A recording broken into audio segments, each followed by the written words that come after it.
What's up everybody and welcome to another episode of Raudeza Reviews. I'm Raudeza. Now as you all know, there are legitimate 80s movies out there that are awesome and classic. That is to say, they were filmed in the actual decade that they're trying to portray. Then of course there are 80s movies that are really just homages. And sometimes they're not so great. In fact, I like to equate them to like when a director throws an 80s party, asks everybody to dress up in 80s attire. It could be a little bit lame and, somewhat posing, I suppose. And then of course there's whatever the hell Wonder Woman 1984 was. I don't know. Now a lot of people will say, myself included, that Wonder Woman was trying to go for a different feel. In fact, they're trying to compare it to the Richard Donner films, particularly Superman 3, where it was a little bit more comical and whimsical. Unfortunately, where they had a lot of talent like Richard Pryor, and Christopher Reeve has some pretty good comedic timing if you notice in several of the Superman films. This failed on every possible front. I think for me, the only bright, shining light in the whole film was Kristen Wiig, when she wasn't playing a cat person. Anyways, box office bomb or not, Hot Toys is going to make a figure on it. So today we're going to be reviewing Hot Toys' version of Wonder Woman 1984, the special edition 1/6 scale figure. Let's take a closer look. Now let's just face it, the film was a miasma of shit. I'm sorry, there's no other way to say it.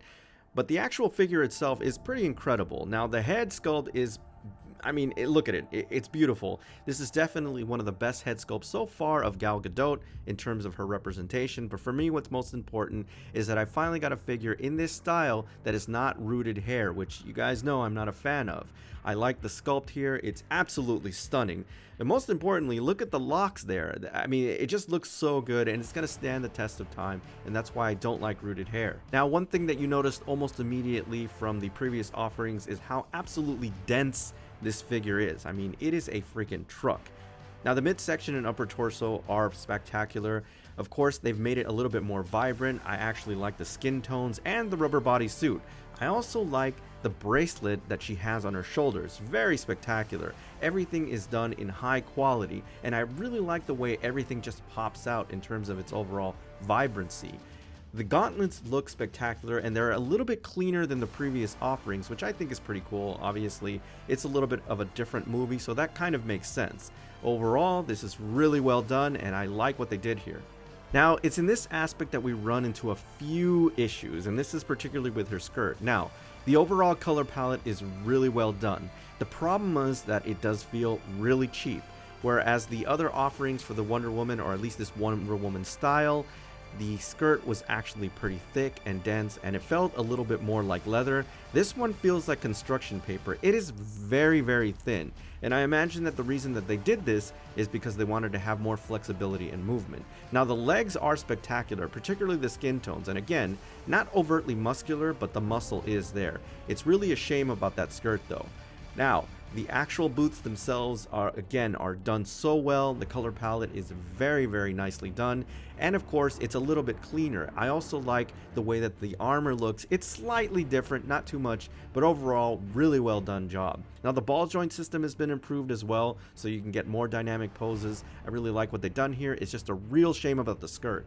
Now, again, the real draw for this figure is the sculpted hair, and it looks spectacular. Look at the reverse side. It is absolutely beautiful in terms of how they sculpted it. Now, it does limit mobility a little bit in terms of the overall diamonism and being able to move the head, but that's kind of expected because it is sculpted, and that's the advantage of rooted hair. But there are disadvantages as well. Now, if you look at the skirt, again, I keep harping on this, is because it really looks like paper. And I know the other ones were kind of thin as well, but this one is extra thin, and that's a real problem.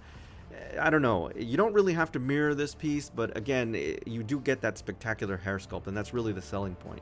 Of course, by now you know that Hot Toys offers the hexagonal bases, which I'm a pretty big fan of, and mostly because, as you can see, the figure can stand on the actual base. You also have a wonderful lithograph of Gal Gadot's profile, which is really nice, but I think what really stands out for me is the gold lettering, especially the insignia of Wonder Woman. At certain angles, it's really brilliant and it looks nice as the light catches it. And of course, on the lip of the base, it does read Wonder Woman in the red, yellow, and blue colors, which looks really nice. Now, not too much in terms of accessories here, which is really weird. You don't get an actual sword and shield. I don't know, I guess because it didn't come out in the movie that she no longer has them. I don't know. Well, you get somewhat of a mini lasso that goes on her waist, and then of course you have a lasso that's a little bit more dynamic, which has this swirl effect, and 3 of these kind of bullet effects that are ricocheting off her gauntlets, which is really cool. I actually like this choice in terms of what they did, and the overall sparkly effect is really nice. Now, the cool thing about these things also is that they're magnetic, so you can actually just put them on the gauntlet. The gauntlet is magnetized, and they're not a pain in the ass to take on and off, and I think this is a really cool detail.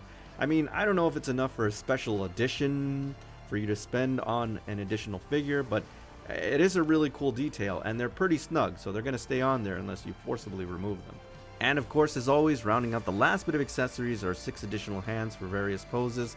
I also forgot to mention that you also get a much larger lasso, and if you noticed on the previous scene where I was just showing you how the bullet effects attach to the actual gauntlet, I just put it on her waist, so you do get that extra lasso, and there's a hand dedicated for it. So overall, it's pretty cool. They're really sculpted nicely, and they have some really great skin effects. The imperfections are always very well done. Now, this is a very unusual figure, and I'm not exactly sure why it exists. Let me explain. In terms of who you market this to, I mean, several people have already collected a version of Wonder Woman that looks like this, except that it was with rooted hair. If you're looking at the Batman v Superman sculpt, I mean, it's essentially the same thing.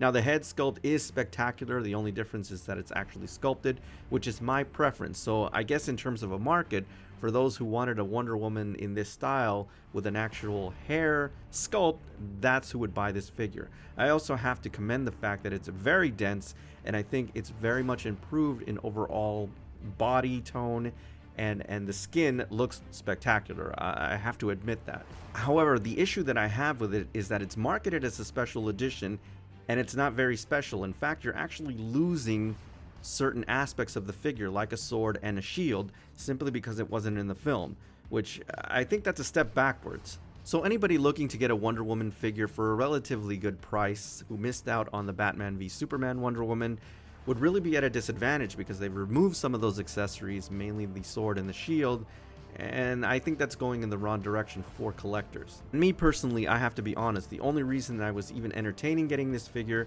is because of the hair sculpt and the actual sculpt in the head. And I'm probably going to be doing a kit bash with this, and basically taking this hair sculpt and this head and putting it on the Batman v Superman Wonder Woman. I don't know, it's a much improved hair sculpt, and I actually like the fact that the hair is not rooted, and those are my thoughts on it, guys. It's kind of funny because, you know, the way that they made this figure is really allegorical to the film. You just have to ask yourself, well, why did you make certain decisions with this figure, very similar to the movies? Like, what the hell were you guys thinking? I mean, great concept, I suppose. Execution, not so great. Alright everybody, so that's my official review on Hot Toys version of Wonder Woman 1984, the special edition 1/6 scale figure. As always, I thank you for tuning in, and I'll see you on the next Raudeza Reviews.